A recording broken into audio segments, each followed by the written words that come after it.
and Chris Haynes. You saw that abbreviated open? Means we got business to take care of, okay? We have full live post-game coverage from Game 5 in Detroit between the Pistons and the Cavs. We will be hearing from the stars of both teams. But of course, fellas, we got to begin with the highlights. More so for your benefit, perhaps, Robin. I don't know.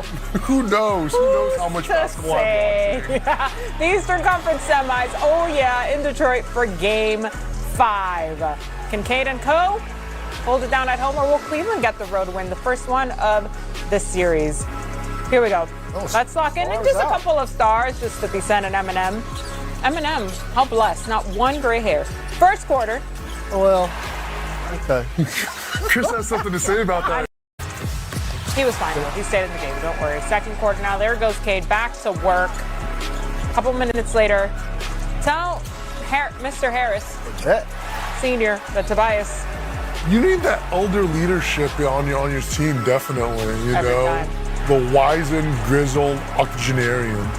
But don't forget about the younger. Those two right there, man, those are defensive stars.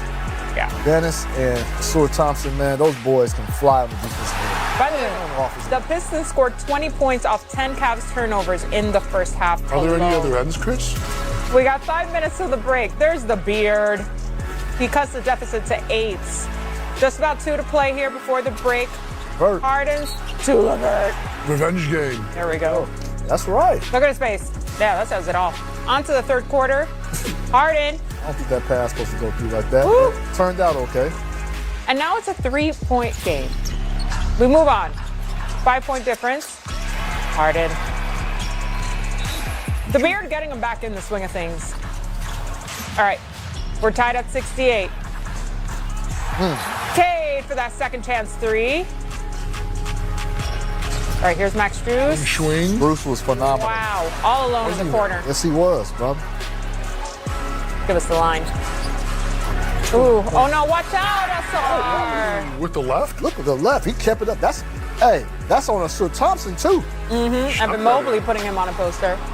That cluster of Cavs fans is my favorite of the game. They made the long, arduous journey from Cleveland. What is that, about an hour or so? Ish.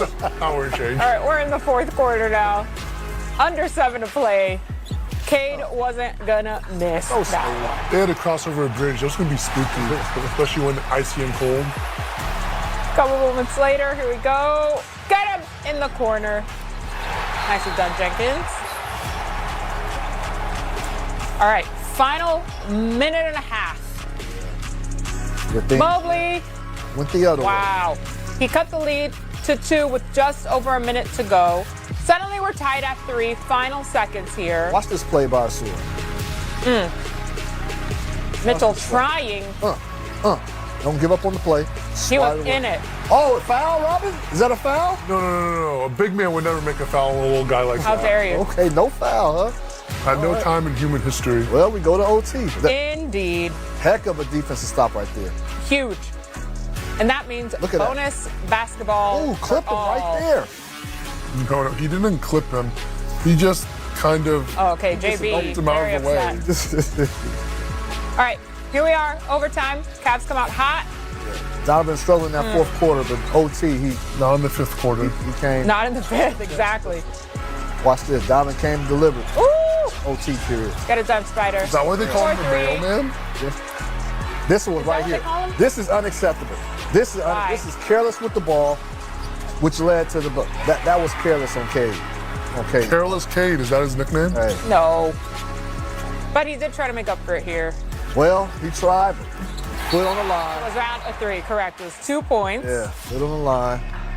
1-point game would have been turned to a 2-point game. Final seconds of overtime. Oh, Tobias tried. A few guys tried there. You notice no Jalen Durham sighting? Did. Robin was acutely aware of Jalen Duran's absence. In the final seconds, the Cavs would take the road win, 117 to 113, the final in overtime. Still have 1 game left in this series. So 5 Cavs scored in double figures. James Harden, Donovan Mitchell, and Max Strus all scored over 20. For the Pistons, Cade led the way with 39 and 9 assists. but no other teammate reached the 20-point mark. Here's James Harden after the game. James B. Bickerstaff already on the mic. Oh yeah, he said, "Let's just do this." Get right there. Over this game. So quite a thriller in overtime in Detroit. Cleveland gets their first road win of the playoffs with a huge Game 5 win to go up 3-2 with a chance to clinch the series back in Cleveland for Game 6. So with 3 minutes to go in the fourth quarter, I'm resetting the scene for you all. Detroit was winning 103-9-4 before Cleveland stormed back to make the game 103-103 and send it into OT. Chris, what did Cleveland prove to you winning this game on the road despite being down so late in the fourth? I mean, you looked up and said, wait a minute, what happened? They were resilient. Just to show the significance of coming back down by 9, 3 minutes left in the fourth quarter. They are one of 4 teams in the last 11 postseasons to accomplish the feat, come back from 9 points with 3 minutes left in the fourth quarter to ultimately win the game. And we saw Coach Kenny Atkinson give props to Max Strus. Yeah. Not necessarily the 6 threes he made, which were big. Yeah. But picking Cade Cunningham at that juncture of the game, bringing the ball out, and then finding Donovan Mitchell running to the basket. That was a key instrumental play right there from Max Strus. He did it on Max Strus. He did it offensively and he did it defensively right there. And not to keep going on Cade, but I talked about he played careless down the stretch. There was another play in particular. James Harden is at the free throw line. And if James Harden misses one, they're down 3. Well, he did miss it, the second free throw, but Cade Cunningham went to the basket and didn't box out James Harden. James Harden got his own rebound, and so they had to foul again. And so that just put Detroit at an incredible disadvantage. They lost this game. Yeah. No mistake. Not taking anything away from the Cleveland Cavaliers, but Detroit had this game at home, and I blame carelessness and I blame just a lack of paying attention to detail during a stretch of that game. This is a costly loss for Detroit that could ultimately get them bounced out of the playoffs. Yeah, because as we saw the progression of the game, I certainly didn't think that they would drop this game, let alone go into overtime and then lose it. So anything could switch up really quick, but it wasn't really quick. It was a number of things that stacked up against Detroit. But let's go to the other side of this, Robin, because what did you see from Evan Mobley and Jared Allen that helped Cleveland get the W? I thought they were incredibly aggressive on both ends of the floor.